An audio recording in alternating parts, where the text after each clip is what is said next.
Hey there, folks. Chloe Miller here, and let me tell you, if you've ever felt like your life was on track, only for a curveball from your family to send it flying, then you're in the right place. Before I dive into this wild ride of a story, let me know where you're watching from in the comments below.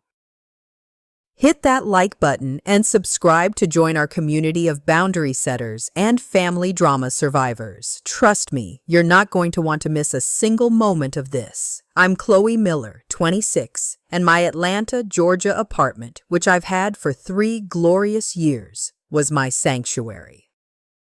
It was my calm, my peace, my space, until that fateful family dinner. There I sat, fork suspended mid-air, as my parents, David and Susan Miller, casually dropped a bombshell. Layla will move into your apartment. They continued unfazed, outlining their grand plans for my space as if I wasn't even there. 1 week later, a car packed with Layla's belongings pulled up, but instead of me, a stranger opened my door.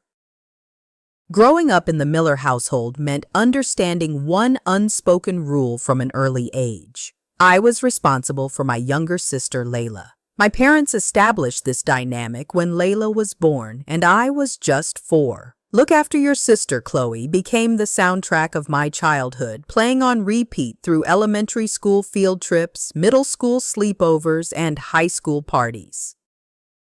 My father, a successful accountant with a perpetually furrowed brow, and my mother, an elementary school teacher, with endless patience for everyone except me when I failed at my sister-watching duties, created this unbalanced family structure that would follow us into adulthood.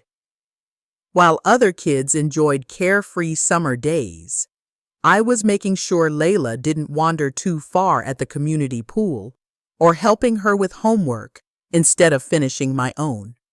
This dynamic was simply the water I swam in, something I didn't question until much later. My journey toward independence began in high school when I started working part-time at a local bookstore, squirreling away every dollar I could. My parents found this amusing, my father often joking that I was playing businesswoman, but I was deadly serious about creating my own path. College was my first real taste of freedom. I chose Emory University, specifically because it was far enough from home to require living on campus, but close enough that I could still be summoned for family emergencies, which suspiciously often coincided with Layla's social calendar. I worked 2 jobs through college, maintaining a 3.8 GPA in my marketing program, sleep becoming a luxury I rarely afforded myself. After graduation, those years of saving allowed me to put a deposit on a modest 1-bedroom apartment in Midtown Atlanta. A 20-minute train ride from my current position as a marketing specialist at Vortex Marketing Solutions, my apartment became my sanctuary. Every throw pillow and coffee mug, a declaration of independence. Meanwhile, Layla's post-high school life took a dramatically different trajectory.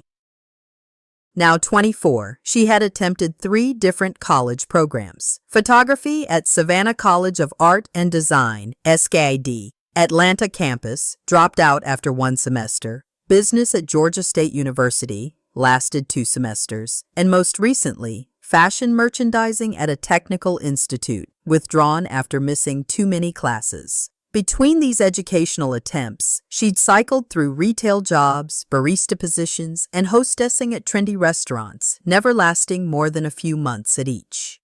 Each time Layla faced a crisis, whether an eviction notice for late rent or a car that needed expensive repairs, our parents swooped in with their checkbooks and sympathetic murmurs about how the economy is just so hard for young people these days. The irony that we were navigating the same economy was apparently lost on them. My most recent memory of this pattern was just 2 months ago, when Layla called our parents crying because her roommate unfairly kicked her out after Layla had supposedly borrowed money from her wallet. My mother immediately called me, fishing for an invitation for Layla to stay with me, just until things settled down. But I had finally worked up the courage to suggest that perhaps Layla could stay with them instead. This small boundary felt like scaling Mount Everest, my heart pounding in my chest as I waited for my mother's response. To my surprise, after an uncomfortable silence, she agreed, though not without a pointed comment about how family should help family. That victory, small as it was, had bolstered my confidence in setting limits. My apartment had become more than just a place to live. It was physical proof that I could exist outside the suffocating role of Layla's keeper. I decorated it with care, investing in a comfortable sectional sofa where I could unwind after work, a small but efficient kitchen where I taught myself to cook real meals instead of surviving on ramen, and a bedroom with the first queen-size bed I'd ever owned. My home office corner in the living room had recently become even more important after my promotion to senior marketing specialist last month, a position that came with more responsibilities and the occasional privilege of working from home. This promotion represented years of hard work and sacrifice, a trajectory I was determined to maintain. The irony wasn't lost on me that as my career gained momentum, Layla had just lost another job at a boutique clothing store for consistently showing up late. I loved my sister. That was never in question. When Layla's genuinely funny personality shone through, or when she showed flashes of creative talent in her photography, I felt the familiar tug of wanting to protect and nurture her. But years of being her designated safety net had created a reservoir of resentment that occasionally threatened to overflow, especially when I witnessed our parents' continuing pattern of rescuing her from consequences rather than encouraging growth. With each passing year, the contrast between my life of careful planning and responsibility and Layla's life of impulsive decisions and parental bailouts grew more pronounced, creating an ever-widening gap between us that I wasn't sure how to bridge. Monthly family dinners had been a Miller tradition since I moved out, my mother insisting we needed to stay connected as a family despite living less than an hour apart. These Sunday gatherings followed a predictable script. My father would grill something regardless of the weather. My mother would prepare too many sides while lamenting how little I ate. Layla would arrive late with a dramatic story about traffic or parking, and I would field questions about my job and dating life while deflecting comments about my biological clock with practiced grace. This particular Sunday seemed no different as I pulled into my parents' driveway in Roswell, Georgia, noting Layla's absence despite the 5 p.m. start time clearly communicated in my mother's group text. The familiar scent of my mother's garlic mashed potatoes greeted me as I entered the house, along with her crushing hug and immediate commentary on my appearance. "You look tired, sweetheart." "Are they working you too hard at that marketing place?" she asked, holding me at arm's length for inspection while I mentally counted to 10. Before responding with my standard, "I'm fine, Mom. Just busy with the new promotion," my father emerged from the kitchen, a red apron declaring "Grill Master" stretched across his chest, to give me his customary side hug and glass of white wine. "Your sister's running late," he announced unnecessarily, as if this weren't the case every single month. Something about her car giving her trouble again. I nodded, unsurprised, and settled into helping my mother finish dinner preparations while making appropriate noises of interest as she updated me on neighborhood gossip. Layla arrived 20 minutes later in a whirlwind of apologies and complaints about her totally psycho landlord, who had the audacity to ask for this month's rent. Dinner progressed normally at first, with my father dominating conversation with opinions on the city's infrastructure projects, while my mother periodically reminded everyone to take second helpings. It was during a brief lull, as my father served himself more steak, that my mother cleared her throat in that particular way that always preceded an announcement. "So, we wanted to talk to you girls about something," she began, exchanging a meaningful look with my father. "Layla's having some issues with her apartment situation." This wasn't news. Layla had been complaining about her landlord since she moved in 6 months ago, though the specific complaints shifted from month to month. "Yeah, he's such a jerk," Layla interjected, pushing her food around her plate. "He's saying I have to be out by the end of the month because I'm like, what? 6 weeks behind on rent. It's not my fault the boutique cut my hours." She conveniently omitted that her hours were cut after repeated tardiness, a detail I'd learned from our cousin who worked at a neighboring store. "Well," my mother continued, "your father and I have been talking, and we think we've found the perfect solution." She smiled brightly, her eyes landing on me with an expression I immediately recognized from childhood, the one that preceded me being volunteered for something I didn't want to do. "Chloe has that nice apartment with the extra closet space in her bedroom, and she's at work most of the day anyway. It makes perfect sense for Layla to move in with you just temporarily until she gets back on her feet." The word temporarily hung in the air like a bad joke between us, echoing previous temporary arrangements that had stretched from weeks into months. I felt as though I'd been dunked in ice water, a cold shock running from my scalp to my toes. As my parents continued outlining their plan, my father joined in, his tone matter-of-fact, as if discussing a business transaction rather than commandeering my living space. "We figure you girls can share the bedroom. Layla doesn't need much space for her things, and it would save her from having to pay rent while she's between jobs." My pulse quickened as I processed his words, images of my carefully organized apartment flashing before my eyes, my home office where I took client calls, my peaceful bedroom where I recharged after stressful workdays, my kitchen where I didn't have to clean up anyone else's dishes. Meanwhile, Layla was already warming to the idea, her eyes lighting up. "That would be so perfect. We could have sister nights like when we were kids.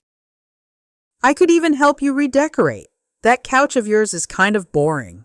Under normal circumstances, this would be the moment where I'd smile tightly and concede, where I'd set aside my own needs to keep the peace and fulfill my lifelong role as the responsible daughter, the good sister, the family fixer. But something different happened this time. I said nothing. The silence stretched uncomfortably as my family awaited my usual acquiescence, their expressions shifting from expectation to confusion as seconds ticked by. I felt a strange detachment, as if watching the scene from outside my body, noting with clinical interest the tightening of my father's jaw and the nervous way my mother's fingers twisted her napkin. My sister broke the silence first. "Chloe, hello, Earth to Chloe," she said, waving a hand in front of my face.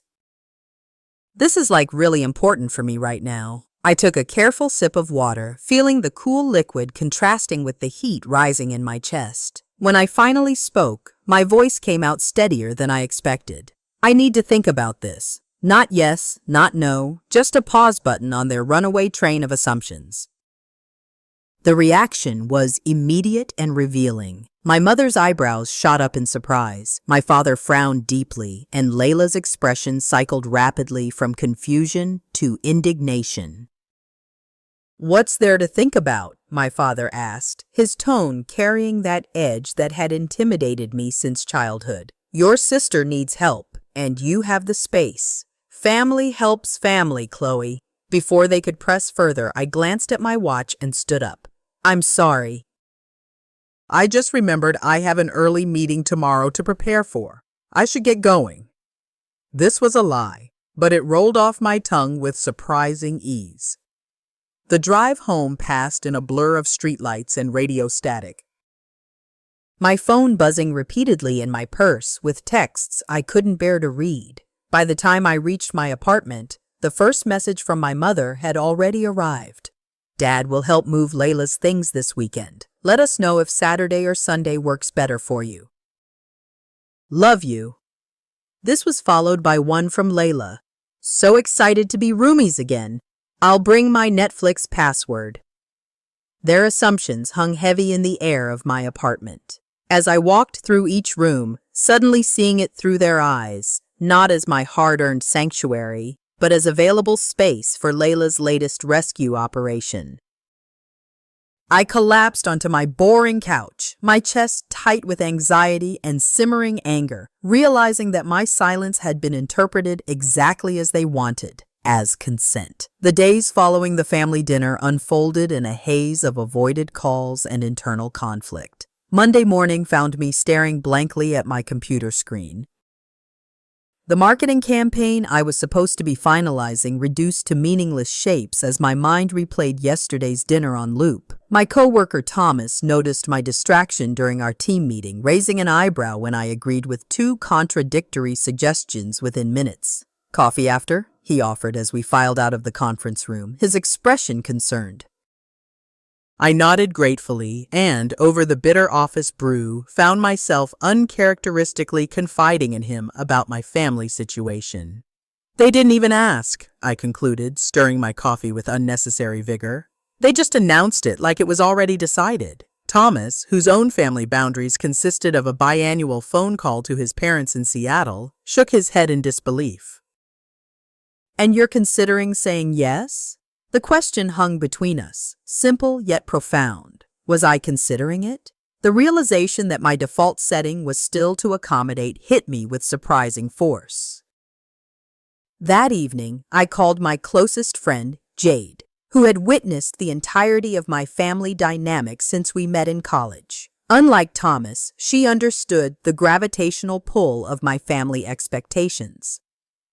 "Remember what happened last time Layla stayed with you for just a weekend?" she asked pointedly, referencing the disastrous 3 weeks when Layla had broken up with her boyfriend and needed a place to clear her head.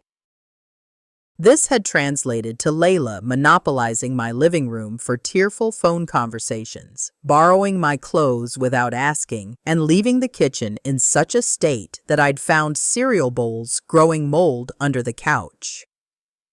"You are miserable, Chloe, and you just got that promotion. Don't you have that big client presentation coming up?" Jade's reminder of my professional responsibilities added another layer to my concerns. The senior marketing specialist position I'd worked so hard for came with the expectation of increased client interaction and flawless campaign execution. My home office setup was crucial for the work-from-home days that had become essential for my deep focus tasks. The reality of trying to conduct professional video calls with Layla, potentially wandering through frame or playing music in the background, made my stomach clench. Tuesday brought more texts from my family, each assuming my participation in their plan without directly addressing my non-commitment. "Your father looking at renting a small U-Haul for Saturday morning. Can be there around 10 sock. My mother, does Layla need to bring her own towels or do you have extras? Layla herself, can't wait to raid your closet, sis. JK, but seriously, can I borrow that black dress for job interviews? Each message increased the pressure building inside me, a cocktail of resentment and guilt that made it difficult to focus on anything else. By Wednesday, I'd reached out to Marcus, my friend who worked in real estate, asking if he knew of any affordable studio apartments or rooms for rent that might suit Layla. "Define affordable?" he responded skeptically, well aware of Layla's employment situation. Nevertheless, he sent over a list of possibilities. None ideal, but all better than my living room. I forwarded these to my parents with a carefully worded message suggesting Layla might prefer her own space, only to receive my mother's swift reply. "These are all too expensive for her right now, and she needs family support during this transition. It's only temporary, sweetheart." The word temporary made me laugh bitterly, remembering all the temporary situations that had defined our family dynamic. Thursday evening found me in my bi-weekly session with Dr.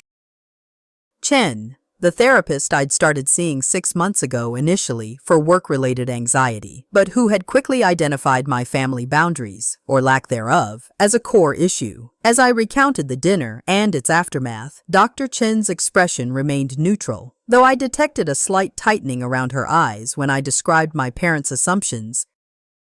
"What would happen," she asked carefully, "if you simply said no?"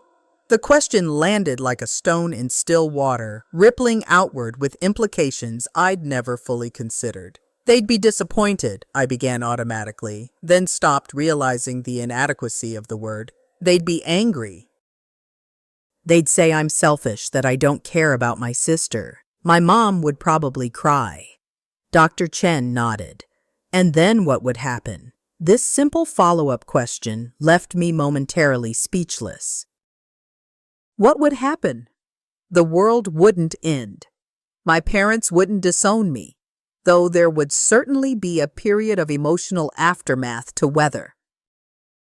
Dr. Chen let the silence stretch comfortably before adding, Chloe, we've talked about how saying no to others sometimes means saying yes to yourself. What would saying yes to yourself look like in this situation? The question followed me home, echoing in my mind as I entered my apartment and looked around with fresh eyes. Saying yes to myself would mean preserving this space I'd created, maintaining my professional momentum, and perhaps most importantly, disrupting a family pattern that ultimately wasn't healthy for anyone, including Layla.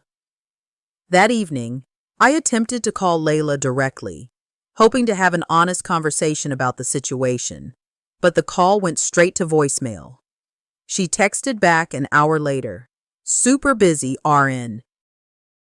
Can we talk moving details tomorrow? Thinking I'll need your help packing this weekend. Her assumption that I'd not only agreed to the arrangement, but would actively help facilitate it, redoubled my resolve. As Friday arrived with still no direct confrontation, I found myself sharing my dilemma with my neighbor Elena during an unexpected encounter in the building's laundry room.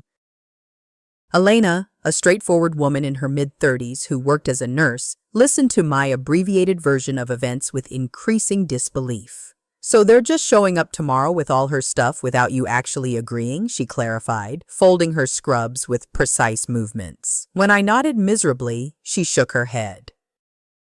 That's some next-level boundary crossing. Something about hearing my situation described so plainly by someone outside my life gave me a clarity I'd been lacking all week. As we gathered our respective laundry baskets, Elena casually offered, You know, I'm off tomorrow if you need backup. I've gotten pretty good at dealing with difficult situations in the ER. Her offer sparked an idea so simple, yet so radical, that it momentarily took my breath away. What if I simply wasn't there when they arrived? What if someone else, someone who hadn't been conditioned to cave to their expectations, opened the door instead? Actually, I said slowly, there might be a way you could help if you're willing. As Elena and I worked out the details of our plan over impromptu coffee in her apartment, I felt a curious mixture of anxiety and exhilaration. For perhaps the first time, I wasn't going to directly confront my family, nor was I going to acquiesce. Instead, I was choosing a third option, absence. By removing myself physically from the situation, I would be communicating my boundary more clearly than any words I could have chosen, words that would have inevitably been twisted or ignored. As I returned to my apartment that night, my phone vibrated with a final text from my mother. Dad rented the truck for 9 o'clock a.m. We should be at your place by 11 o'clock. Layla's so excited about this fresh start with you. I didn't reply, but set my alarm for 7 o'clock a.m., determined to be long gone before they arrived, leaving Elena as my proxy, my boundary keeper, my stranger at the door. Saturday morning dawned bright and clear, sunlight streaming through my bedroom blinds as my alarm chirped at 7 a.m. Sharp. I'd slept fitfully.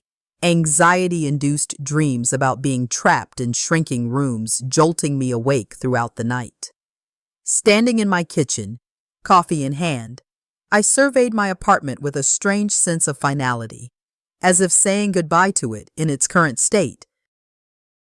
The irony wasn't lost on me that I was the one preparing to leave while my family prepared to move Layla in. Rather than clearing space in my closet or setting up the air mattress they undoubtedly expected, I methodically gathered my laptop, a change of clothes, and the work materials I would need for the day. My phone pinged with a text from Elena confirming our plan. I'll be ready when they arrive.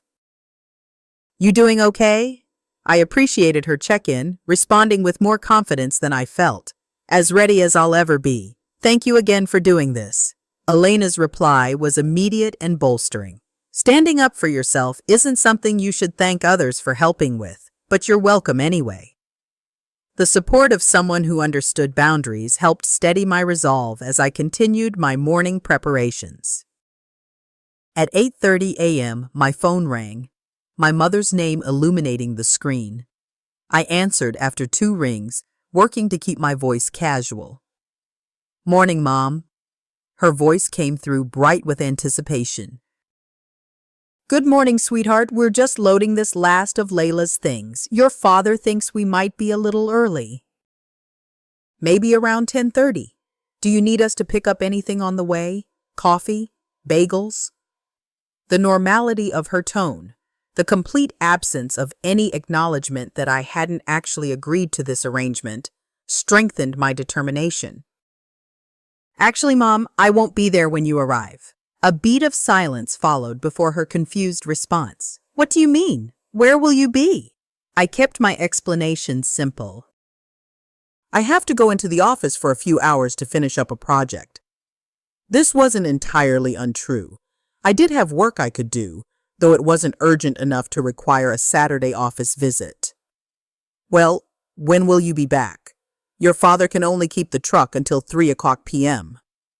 The implicit expectation in her question that I would return in time to help with Layla's move-in made my chest tighten.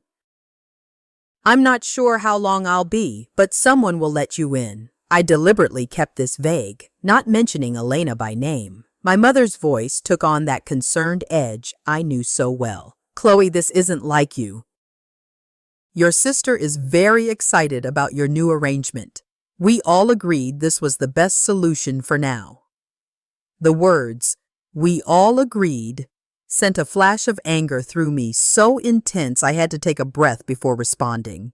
I never agreed to anything, Mom.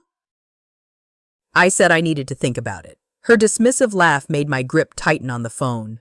Oh, sweetheart, you've always been such an overthinker. It's just temporary, and family helps family. Before I could formulate a response that wouldn't devolve into an argument, I heard my father's voice in the background asking if I had enough closet space cleared out.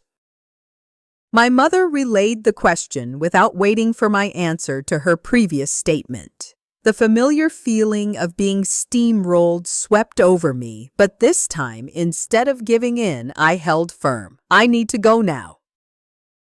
Like I said, someone will be there to let you in. We can talk later. I ended the call before she could protest further, my hands shaking slightly from the adrenaline of this small act of resistance. The next hour passed in a blur of preparation. I texted Elena that my parents might arrive earlier than expected and received her reassuring confirmation that she was ready whenever they showed up. At 9:45 a.m., I grabbed my bag and took one last look around my apartment, a space that represented so much more than just square footage and furniture. It was the physical manifestation of my independence, of years of hard work and careful saving, of a life built on my own terms. The thought of that being disrupted without my consent fueled my footsteps as I locked the door behind me, purposely avoiding the elevator in case my family arrived early. The coffee shop I'd chosen as my hideout was a small independent place 10 blocks from my apartment, far enough that I wouldn't accidentally encounter my family, but close enough that I could return quickly if necessary. As I settled into a corner table with my laptop and an oat milk latte, I tried to focus on the marketing presentation I'd brought to work on, but found my attention continually drifting to my phone, anticipating the inevitable barrage of messages once my family arrived to find Elena instead of me. At 10:40 a.m., my phone began to vibrate with incoming calls from both my parents, which I let go to voicemail. Instead of listening to them immediately, I checked the text from Elena. They're here. Your sister has a lot of stuff. Proceeding as planned. I sent back a quick thank you and turned my attention back to the steady stream of notifications now lighting up my phone. After declining another call from my father, I texted my parents. I'm not home, but my neighbor Elena will let you in. I'm sorry for any confusion, but I never agreed to Layla moving in. We can discuss alternatives when I return. The immediate response from my mother made my stomach clench. What are you talking about? We discussed this at dinner. Your sister needs you right now. My father's message followed seconds later, his digital tone somehow conveying his anger, even through text. This is extremely disappointing behavior, Chloe. We're standing in your hallway with all of Layla's things and nowhere to go. The guilt these messages triggered was powerful and familiar, nearly overwhelming my resolve. As I sat there, caught between decades of conditioning to acquiesce and my newfound determination to stand my ground, I found myself transported back to the first time I'd tried to set a boundary with my family. I was 16 and, after months of saving from my part-time job, had purchased concert tickets to see my favorite band with friends. The day before the concert, my parents informed me I would need to babysit Layla while they attended a last-minute dinner party. When I protested, showing them the tickets I bought with my own money, my father's disappointment and my mother's tearful accusations of selfishness had crushed my resistance. I'd given away my ticket and stayed home. That small rebellion effectively squashed. The memory strengthened rather than weakened my current resolve. I was no longer that 16-year-old girl, financially and emotionally dependent on my parents' approval.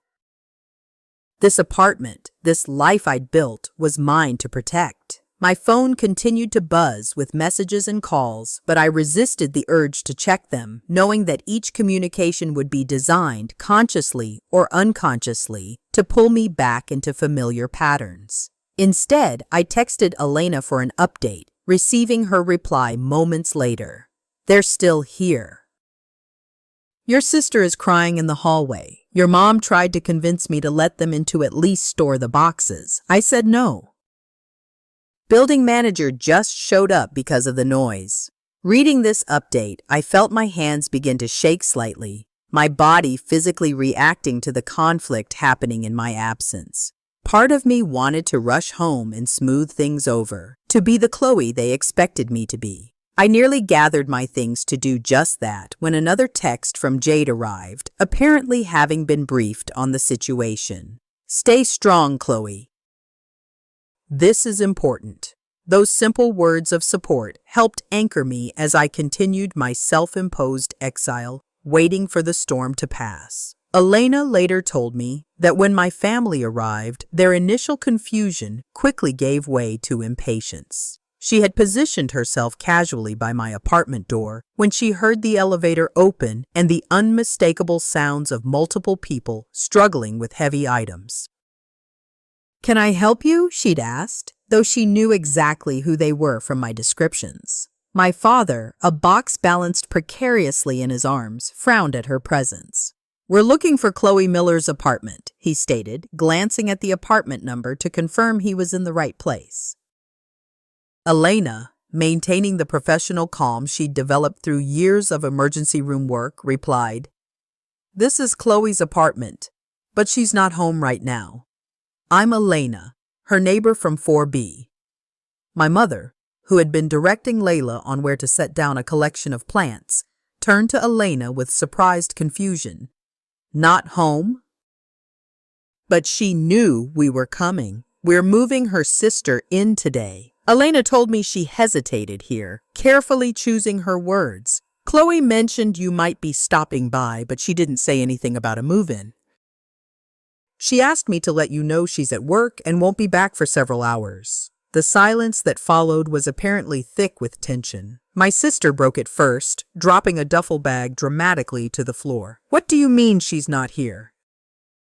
All my stuff is packed. We rented a truck. Elena maintained her calm demeanor, though she admitted to me later that she'd found Layla's entitled attitude immediately grating. I understand this is frustrating, but from what Chloe told me, she never actually agreed to this arrangement. My father's face had reportedly colored at this, his voice rising.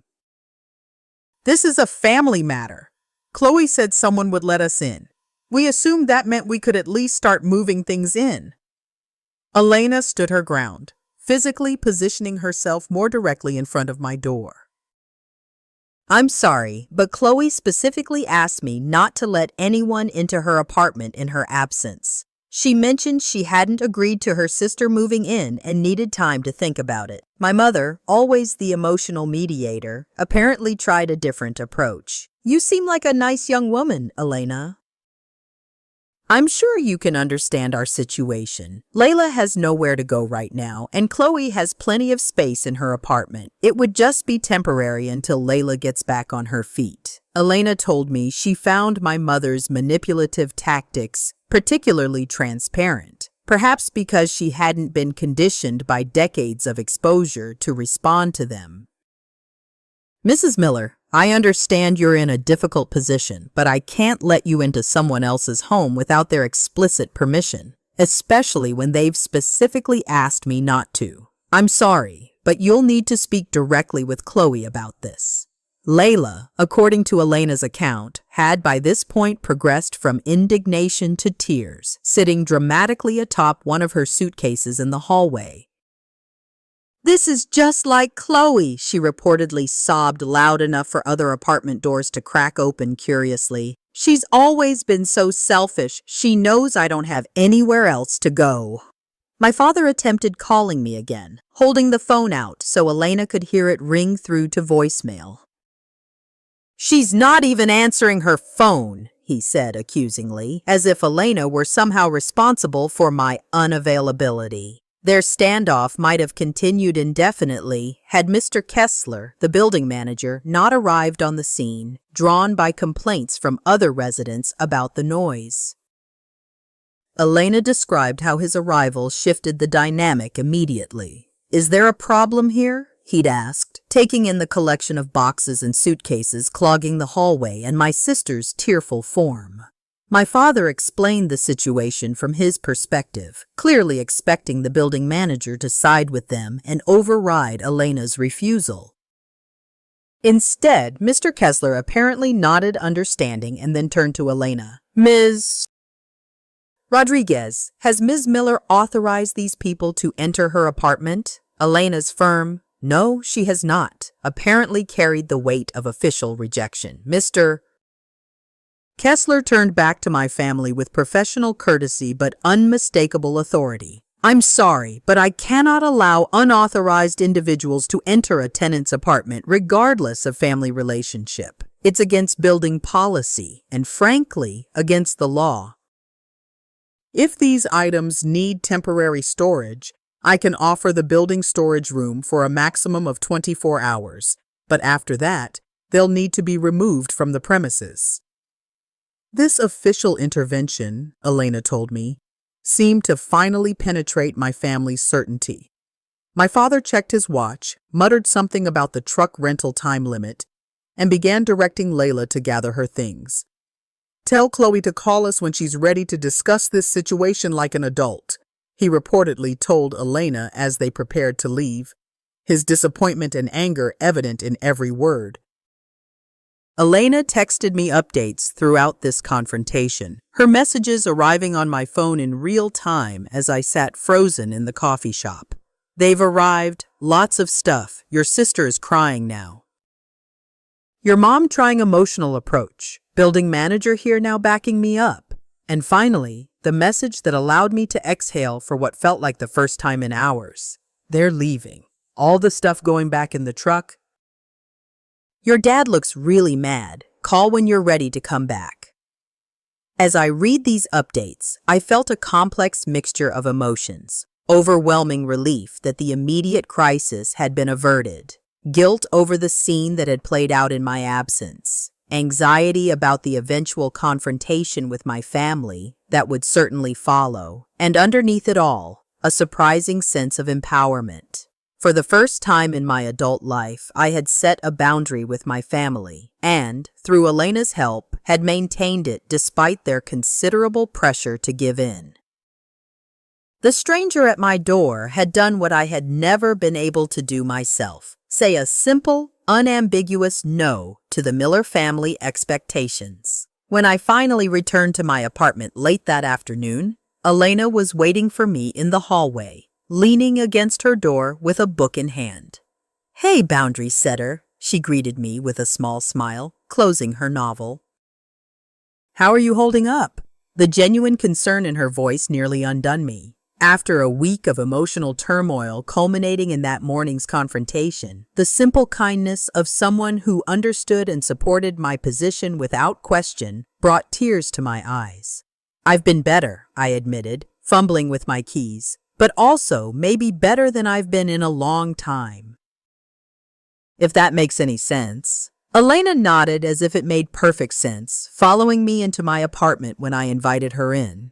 The space felt different somehow, as if the averted invasion had made me appreciate it anew.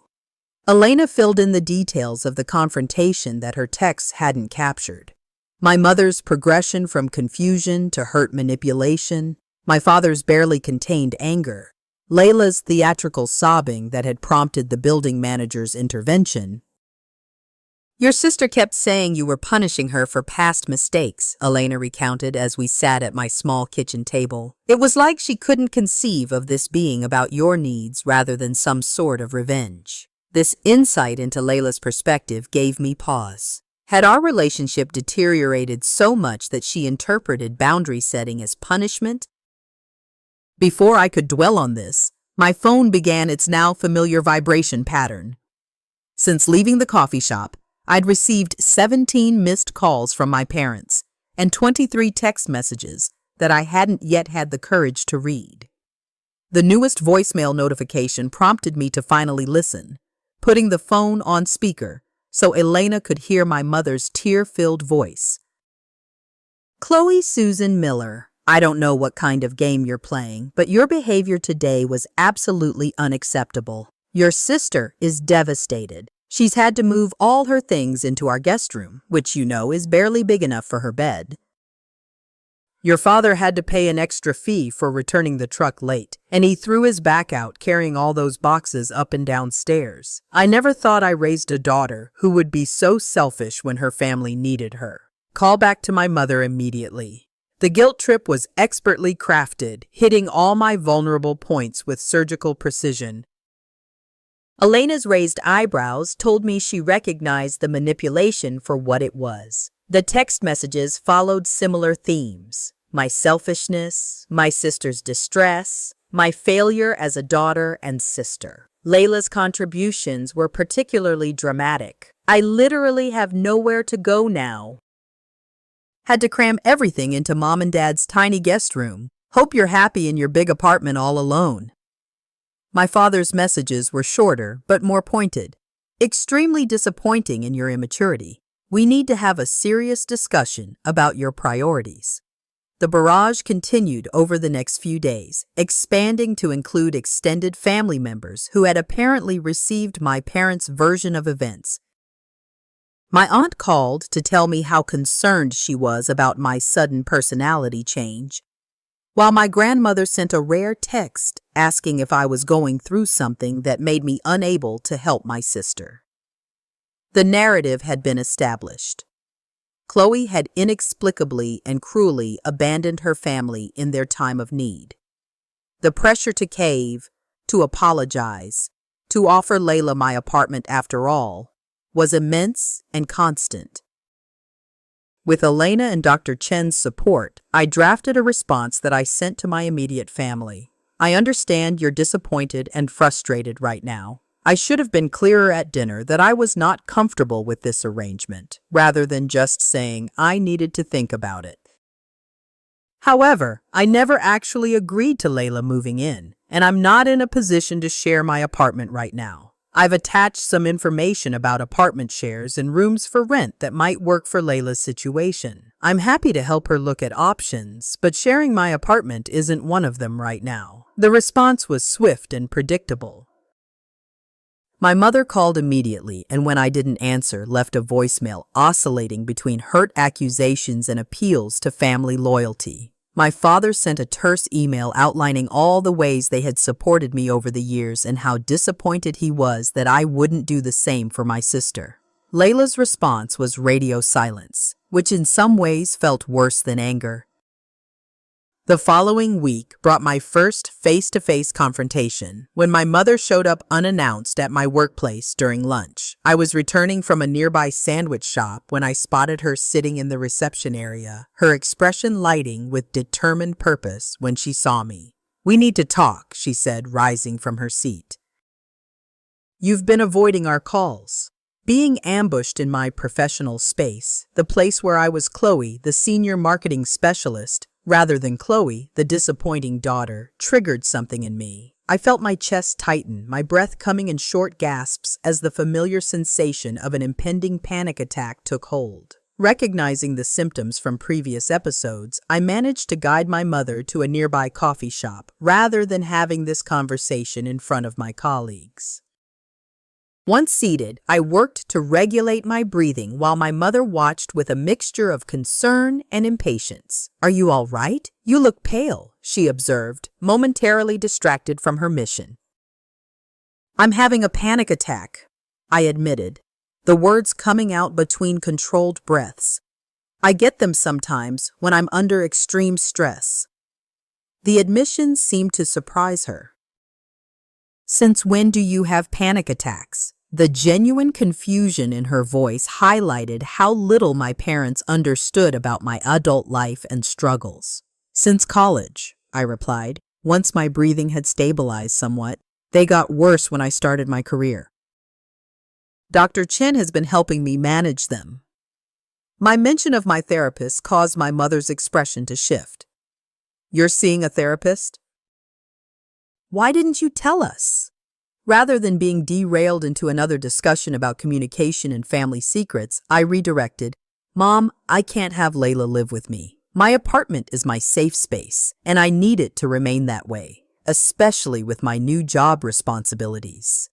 What followed was an exhausting hour of circular arguments, with my mother cycling through guilt, reasoning, and emotional appeals while I maintained my position with increasing difficulty. By the time we parted, no resolution had been reached except my promise to call Layla directly, which I did that evening, leaving a voicemail that went unreturned.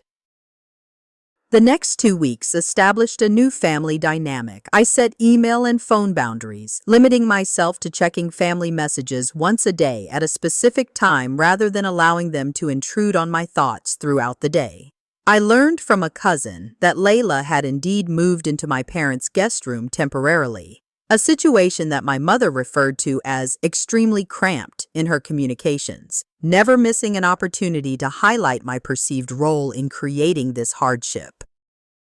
Small victories emerged from this difficult period. My work performance, rather than suffering as I'd feared, actually improved as I channeled my emotional energy into professional excellence. My friendship with Elena deepened, our impromptu coffee sessions evolving into regular Sunday brunches. My sessions with Dr. Chen became focused on recognizing and counteracting the guilt triggers my family expertly employed. Most surprisingly, I discovered that while being labeled the bad daughter was painful, it wasn't unbearable.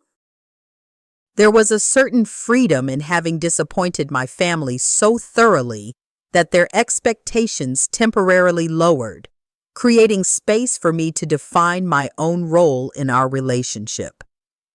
3 weeks into this new reality, I received an unexpected text from Layla. "Can we meet for coffee? Just us." The cafe Layla suggested was halfway between my apartment and our parents' house, a neutral territory that felt significant in its selection. I arrived 5 minutes early, securing a corner table that offered some privacy. My stomach knotted with anticipation when Layla walked in. I was struck by how tired she looked. The usual vibrant energy that characterized her movements noticeably dimmed. She spotted me immediately, her expression cycling rapidly through emotions before settling on a guarded neutrality as she approached. "You came," she said simply, sliding into the chair across from me. I wasn't sure you would. The comment stung, a reminder of how quickly our relationship had deteriorated. Of course I came, I replied, pushing a menu toward her. I've been trying to reach you for weeks. Layla's laugh held no humor. Yeah, after you had your neighbor turn us away like unwanted solicitors. That was a real sisterly move, Chloe. The anger in her voice was expected, but its intensity still caught me off guard. Rather than defending myself immediately, I took a breath, remembering Dr. Chen's advice about holding space for others' feelings, even when they were uncomfortable to hear. I understand why you're angry, I said carefully, but I never actually agreed to you moving in, Layla. I said I needed to think about it, and then everyone just proceeded as if I'd said yes. Layla's eyes flashed. You didn't say no either. You just disappeared and sent your attack dog neighbor to deal with us. Do you have any idea how humiliating that was? Standing in the hallway with all my stuff crying like some pathetic homeless person. The image made me wince. I'm sorry for how it happened, I conceded, meaning it. I handled it badly. But the outcome would have been the same. I couldn't have you move in. Our conversation paused as the server took our orders, the forced pleasantries creating a strange contrast to the tension between us. When we were alone again, Layla leaned forward, her voice lower, but no less intense. Why not? Your apartment has plenty of space. You're at work all day anyway. It would have been temporary. The familiar justifications echoed our parents' words so precisely that I wondered if she was consciously quoting them, or if these rationalizations had simply become the family narrative. Define temporary, I countered, keeping my tone even. A week? A month? 6 months?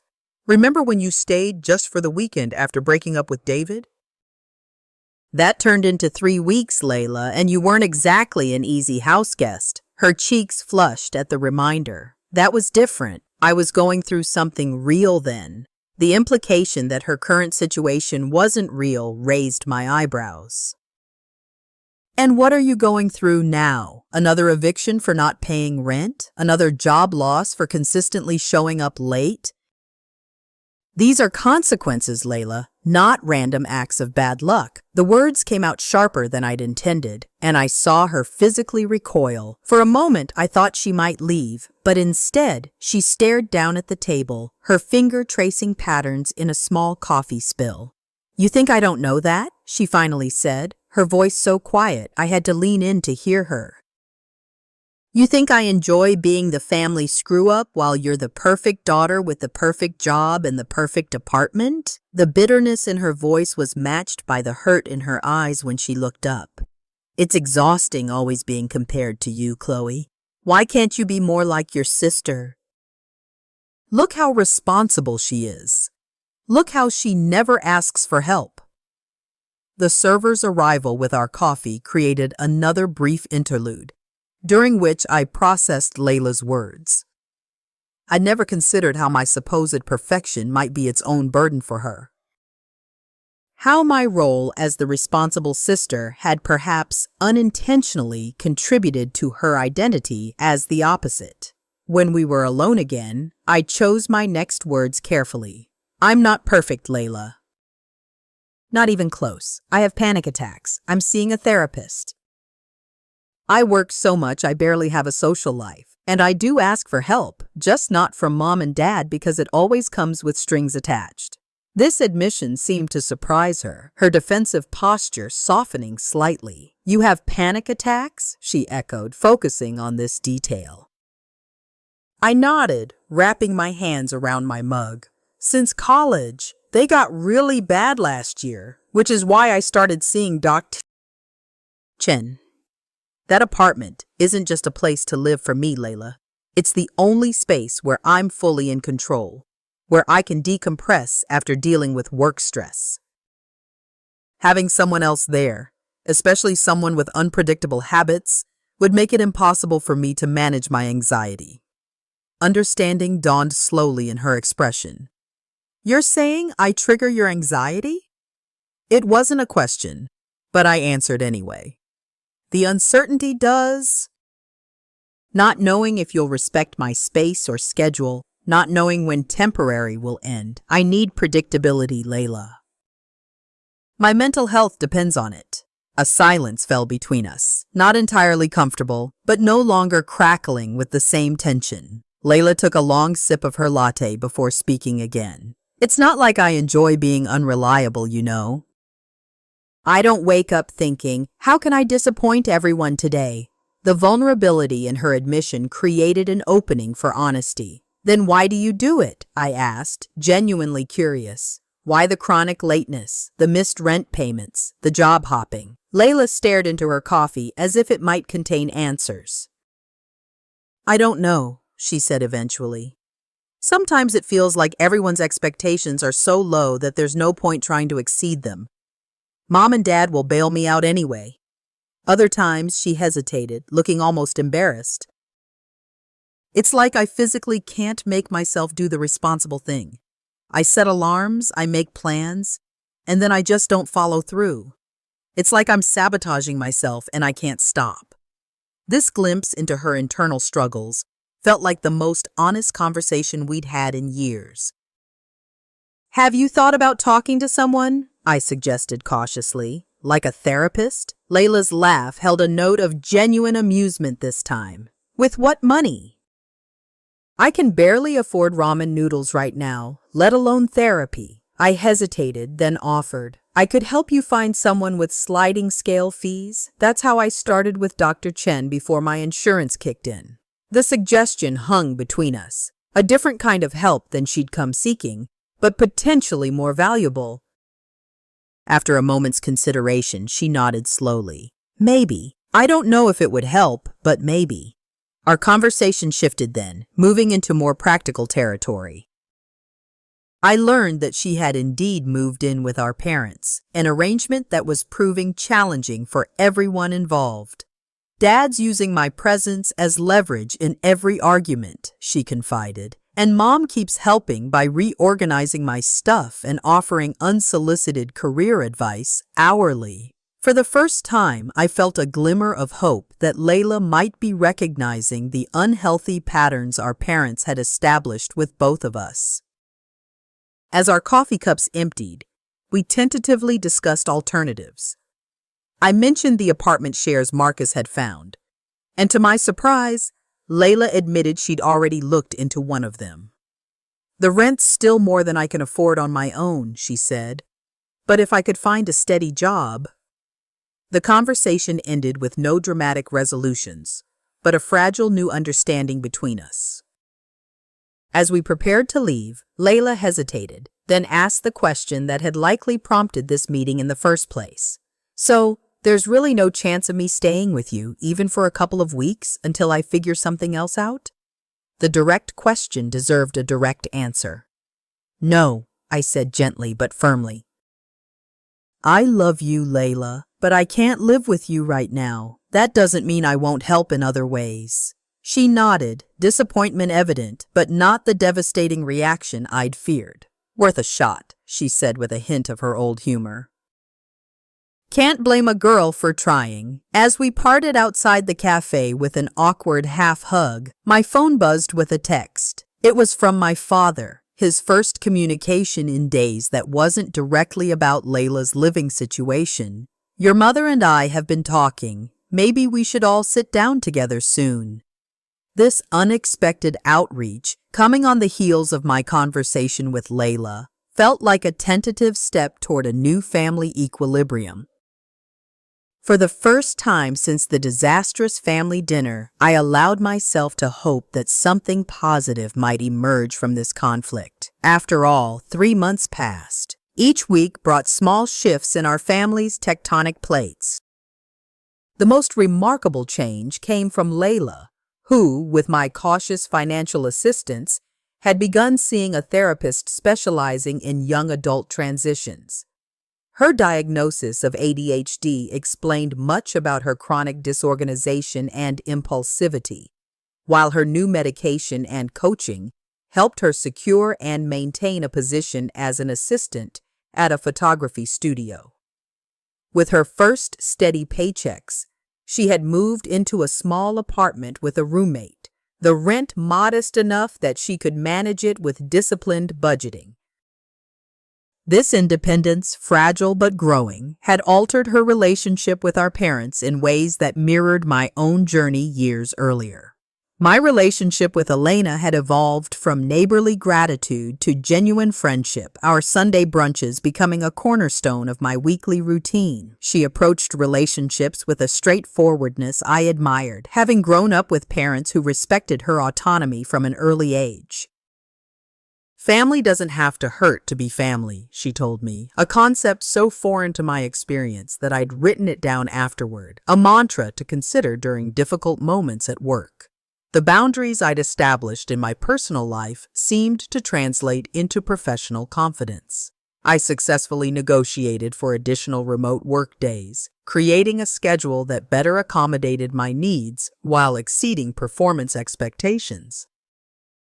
Thomas, my coworker who had witnessed the beginning of this journey, noted the change during a team happy hour. "You're different lately," he observed, not unkindly. "More present, like you're not constantly bracing for something to go wrong."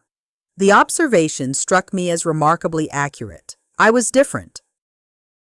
The constant background anxiety of anticipating family crisis having diminished to manageable levels. The true test of these changes came at Thanksgiving, the first major holiday since the apartment confrontation. After much deliberation, I accepted my parents' invitation with clear parameters. I would drive separately, stay at a hotel rather than in my childhood bedroom, and limit my visit to the actual holiday rather than the extended weekend they initially proposed. My mother's disappointment at these boundaries was evident, but not insurmountable, a sign of tentative progress. The holiday meal began with familiar dynamics, my father dominating conversation with opinions on current events, while my mother fussed over serving sizes and temperatures. Layla arrived 15 minutes late, but with a text warning of her delay and an apology rather than an elaborate excuse. Another small victory. The shift became apparent during dessert when my mother began her usual subtle interrogation about my personal life. "Your cousin Bethany just got engaged. You know, such a lovely ring. She's only been dating Michael for 2 years. Sometimes when you know, you just know." The implication that my continued single status reflected some personal failing was a familiar refrain. In the past, I would have deflected with self-deprecating humor or changed the subject. This time, I set down my fork and addressed it directly. "Mom, I know you're concerned about my relationship status, but those comments make me uncomfortable. I'm focusing on my career right now, and I'll date when and if I choose to." My father's eyebrows shot up at this direct response while Layla looked between us with undisguised interest. My mother's reaction was predictable, hurt confusion followed by defensive justification. "I'm just taking an interest in your life, Chloe." A mother worries. Rather than backing down or apologizing, I maintained eye contact and a calm tone. "I understand that, but there are ways to take interest without putting pressure on me. I'd love to tell you about the new project I'm leading at work, if you're interested in my life." The moment balanced on a knife's edge, the potential for escalation into a full family argument palpable in the silence that followed. To my surprise, it was my father who diffused the tension. "Tell us about the project," he said, his usual dismissiveness toward my career notably absent. "Is it for that sporting goods company you mentioned last time?" The conversation reset, proceeding along new lines that, while not entirely comfortable, represented a conscious effort on all sides. Later that evening, as I prepared to leave for my hotel, my mother followed me to the door, her expression uncharacteristically vulnerable. "I don't always understand you anymore, Chloe," she admitted, adjusting my scarf with maternal automaticity. "You used to be so accommodating." The word choice was revealing, making explicit what had always been implicit. My value in the family had been partially defined by my willingness to accommodate others' needs above my own. "I'm still me, Mom," I replied gently. "I'm just learning to accommodate myself sometimes, too." Her eyes filled unexpectedly, startling us both. "I never meant to make you feel like your needs didn't matter," she said, her voice thick. "I just wanted you girls to be close, to support each other, like family should." It wasn't quite an apology, but it was the closest my mother had ever come to acknowledging her role in our family's dysfunction.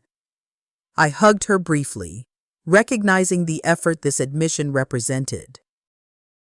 "We can be close without sacrificing our independence," I told her. "Actually, I think we might be closer that way in the long run."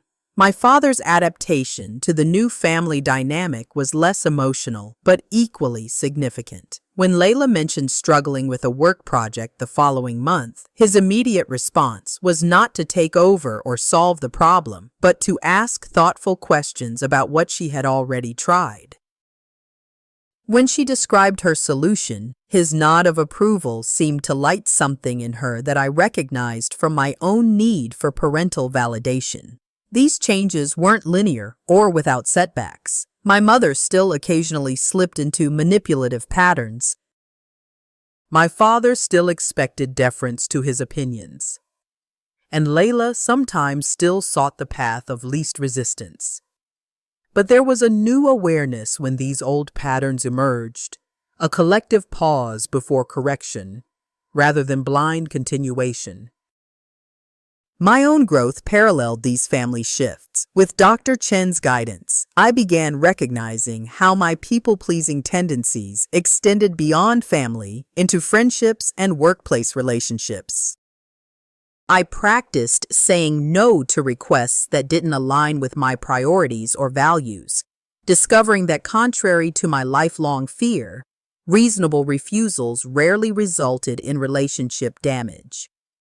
More surprisingly, I found that establishing clear boundaries actually deepened certain connections, particularly with people who respected autonomy and reciprocity.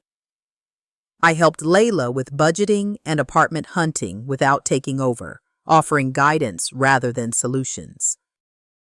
She in turn began asking for specific help rather than expecting rescue, a distinction that transformed our interactions from resentment-laden obligations to genuine sisterly support. By the time Christmas approached, our family communications had developed new patterns: direct requests rather than assumptions, advanced planning with room for negotiation, and a novel concept in Miller family dynamics: the accepted no.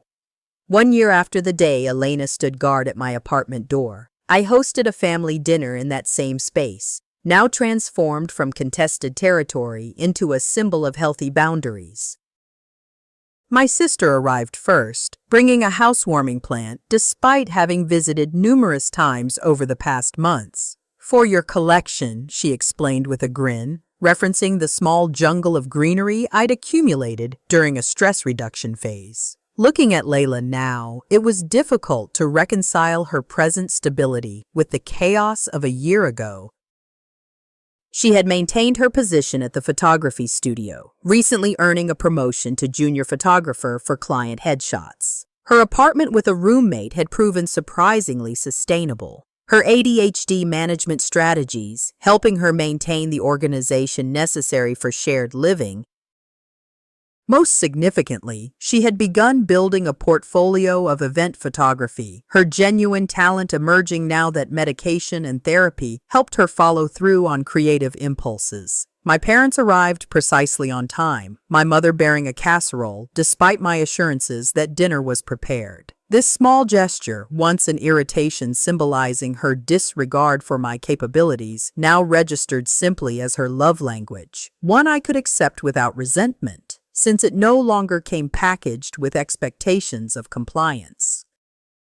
My father carried a bottle of wine and an article he'd clipped about marketing strategies, an acknowledgement of my professional interests that represented significant growth in his recognition of my separate identity. As we settled around my dining table, the conversation flowed with a new ease born of practiced communication. When my mother began to suggest that my apartment could use a woman's touch, a comment that once would have launched into unwelcome dating advice, she caught herself mid-sentence.